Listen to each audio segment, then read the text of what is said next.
Hey guys, it's Roderick. I'm here with the Resurrection of Magneto, issue number 1. So, okay, we're now in the midst of the thick of the rise of the powers of X, fall of the House of X, and this is kind of another one of those offshoot kind of issues that's going to kind of tie into the main storyline once we get towards the end. So, I really was kind of like on the fence with this before I picked this issue up, right? Because I really kind of had like a lot of like kind of fatigue when we went through like the fall of X and kind of like those 5 books and kind of like this kind of, I think I had such heightened expectations during those kind of like 5 books, Dark X-Men, Astonishing Iceman, Uncanny Avengers, and was kind of very disappointed. Now that we're in the midst of kind of like the end of the whole Krakoan age, I kind of had like a little bit of fatigue and a lot of kind of disappointment because those like last 5 books during that whole Fall of X thing just weren't really hitting it for me. So now I'm like, here we go again. So, but I am enthused mainly because I was very confused during Avengers versus Externals versus X-Men why they had to kill off Magneto during that whole arc. So if you don't remember, during the Avengers versus X-Men versus Eternals, the Eternals unleash Uranus on Araco in order to kill the mutants, and Magneto sacrifices himself in order to save the mutants on Araco. And because him and Storm have decided to delete their cerebral backup in order to embrace the Araco way of no resurrection, when Magneto dies, Magneto is dead, right? And I kind of thought that that was a very, I don't want to say unnecessary, but now we obviously understand that one of the things that, the writers do when they're kind of plotting out these plot lines is you have to take pieces off the board, right? You kind of have to move certain characters, isolate them, place them, kill them off, place them somewhere else, so that then when the main plot line happens, these characters can't really be involved, because if they were involved, you have a totally different or shortened outcome, right? Ergo, the death of Jean Grey at the beginning of the Hellfire Gala. Ergo, Storm staying on Mars during most of the things that are going on during Fall of X. Ergo, the death of Magneto, right? Like if you just kind of look at these three characters in particular, taking them off the board and allowing the course of events to happen really allows the writers to kind of tell this longer story. Because if Jean Grey was alive, if Storm was actively involved, if Magneto was alive, then you would have a different type of setup. And many would argue it would probably be a better or more complicated setup, as opposed to kind of really taking the easy way out by killing main characters only to bring them back, or isolating them off in unnecessary circumstances only to get them back involved again, when you could have had them really kind of thoroughly involved and giving us a more complex, action-packed story issue after issue during the kind of end of the Krakoan age, as opposed to, sometimes you kind of have issues. They're kind of like, really? This is what we're getting? Like, this is supposed to be the heightened stakes? And I understand a lot of it is pacing. A lot of it is, with storytelling, you have to kind of pace out. You just can't go bang, bang, bang, bang, bang. That's in film. That's in television. But we buy comic books for action and art. Action and art. Action and art. Every issue needs to give us art, needs to give us action. So, so that's why it's like whatever. So anyway, the long story short is that, so I'm approaching this kind of like Resurrection of Magneto kind of the same way I approach like the Resurrection of Jean Grey, which kind of tracks, right? So whenever Marvel does a resurrection of, what it seems to be the formula of what they're going to do is they're going to give us a whole bunch of themes, they're going to give us a whole bunch of imagery, and then somewhere around issue 3, issue 4, the rubber's going to hit the road, right? So if you watch my video with the Resurrection of Jean Grey, that pretty much is what happens during that. And the way they set up the Resurrection of Magneto, it's about the same way. We get a lot of imagery, a lot of great art, some surprise characters, but the whole resurrection of bringing Magneto from the dead is probably going to happen like issue 4, issue 5, and then, or whatever. So anyway, I'm on board for this. I just, again, have tempering my expectations because I really got fugazied with the Fall of X, right? So anyway, let's get into the issue, right? Because A lot of the issue is really, like I said, with a lot of themes, a lot of imagery, not a whole lot of super stupendous action, even though there is one great scene, but it really is the setup for what's going on with Magneto and Storm during this journey and whatever. So we start off and we just get a whole page of Magneto looking down saying, Aurora, I was wrong. And he's kind of like with the tarot imagery of the Five of Cups, right? And I'm not even going to go through because every single image of this comic book kind of plays to a different tarot. There's a lot of tarot themes in this.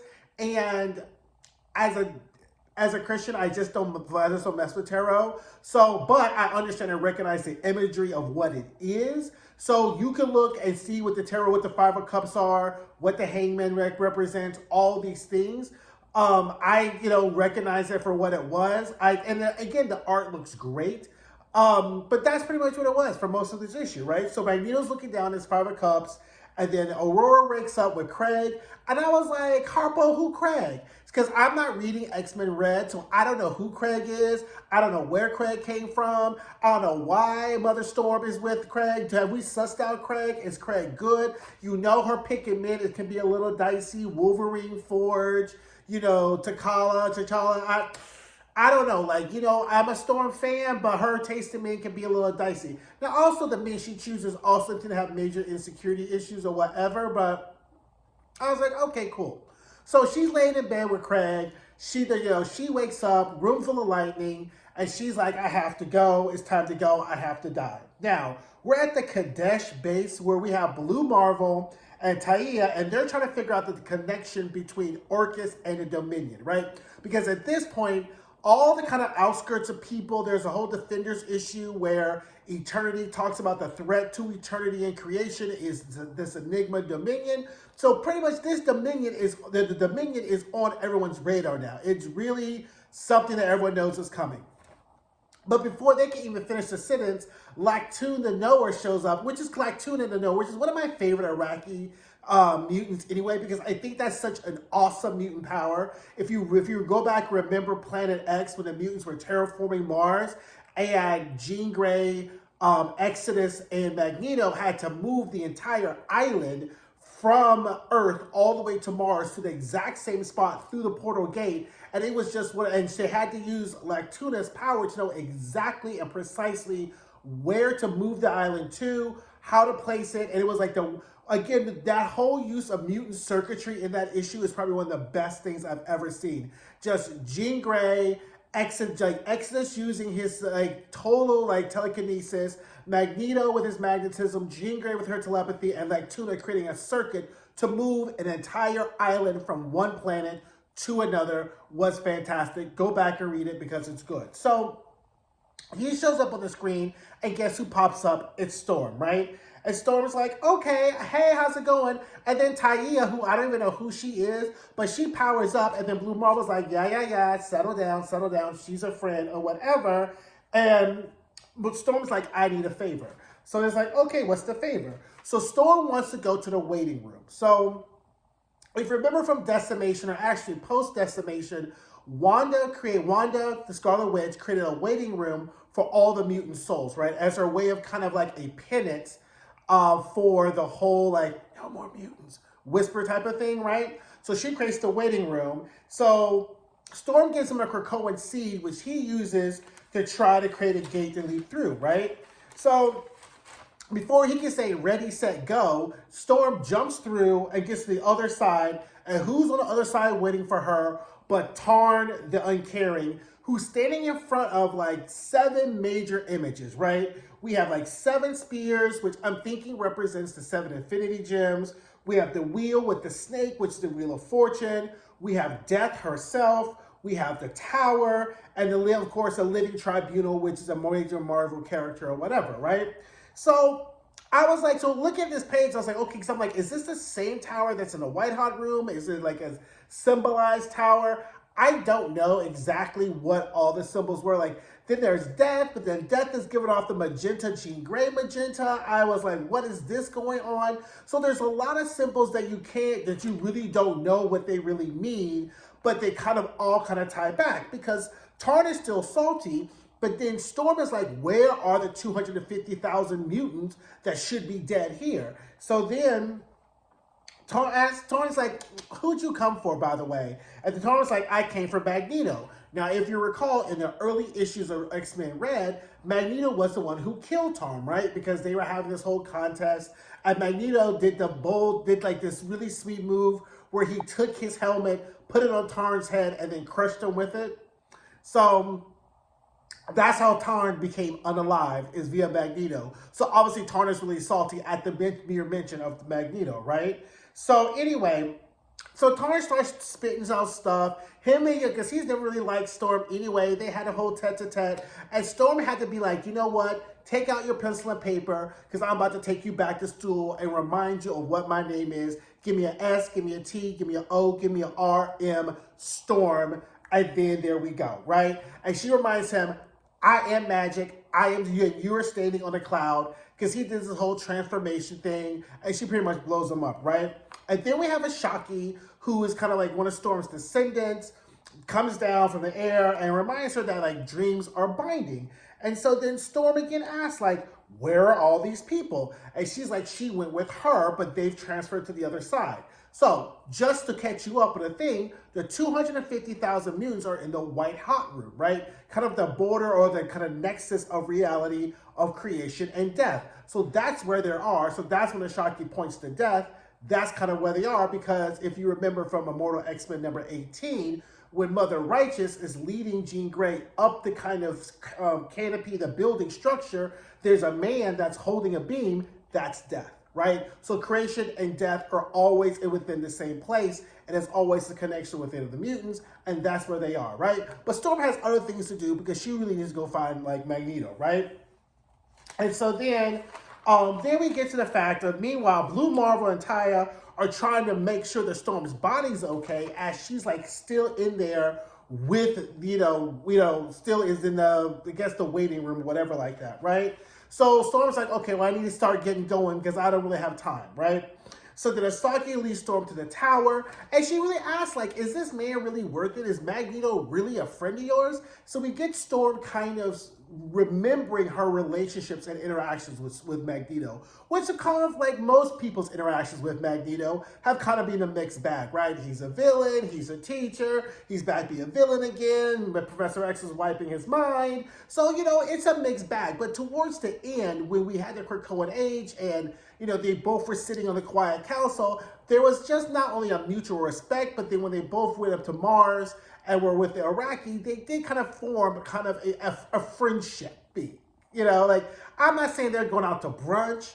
I'm not saying he's telling her secrets, but, they're friendly, I guess Storm thinks this relationship is friendly enough because she done went to death to go try to bring this motherfucker back. But whatever, right? Clearly we need Magneto, and this is what Ashaki says, is that there's darkness coming and Magneto can fight it. Because clearly, if you're reading some of the other X books and watching reviews, the X-Men just need some firepower, because they are just really short on firepower, really short on people vetting some of these plans that they're making, but whatever. We need us some Magneto. A sentence I never thought in my lifetime I was going to say, but the X-Men need Magneto, right? So then at this point, Storm starts to climb the tower, and then all of a sudden the tower crumbles and she starts to fall, right? And then she starts to see like where Storm is, and what happens is she's falling kind of through eternity, and she runs into what I'm thinking is the Trickster Dominion, right? So this is the Trickster Dominion that was created, and the Beyonders have trapped it somewhere in another piece of time. So Storm asked the Dominion, have you seen Magneto? They said they saw him. He wasn't really important. So we got the information we needed, but you're kind of interesting. Let us try to consume you. Storm's like, not today, devil. And so then she kind of hits shoots a lightning bolt into the Dominion. And then when she phases through, we see all the essences of Storm and all the past times and past lives she sees. And then she kind of like falls in, and she ends up being in the exact same space with her 5 headdresses of hers on the ground, the same way where we saw Magneto at the beginning, whereas Magneto is now in a tunnel, underground, in lava, blood coming out of his eyes, with names across the tunnel. right? So that's the issue, right? So that's sort of like, okay, cool imagery, cool whatever. So, I mean, obviously they're gonna bring Magneto back. So I'm like on the way with the story. But I have nothing to complain about the story. It kind of gave me everything I needed. I mean, I think again, these resurrection issues are very heavy with themes and imagery, and kind of lots of great showy stuff, and then you don't get to the meat of it until like the third or fourth issue, right? So I'm not really expecting a whole lot of momentum to be gained in this next issue. I think kind of we won't get to it to the thick of it. I think it's a 5-issue run, which pretty much makes sense because I think it's maybe a 3-issue run actually, because they can't do 5 issues because 5 issues will take us right now in July, and that'll be everything back. So I think it's about 3 issues. So if it's 3 issues, then they're going to have to pick up the pace, right? So I'll know by when I do the review for the next month, then I'll definitely know if it's going to be a 3-issue or whether it's a 5-issue, right? I'm hoping it's a 3-issue because I hope they don't try to drag this out to 5 issues, but it may be a 5-issue one or whatever. So anyway, I'm along for the ride. Let me know what you guys think about the Resurrection of Magneto. You can look at the images on X, if you look on formerly known as Twitter. You can find a lot of those images and tell me what you guys think of what those images are. I'll post a link in the description so you can kind of see what some of them are. And don't forget to like, don't forget to comment, don't forget to subscribe. See you guys. Bye.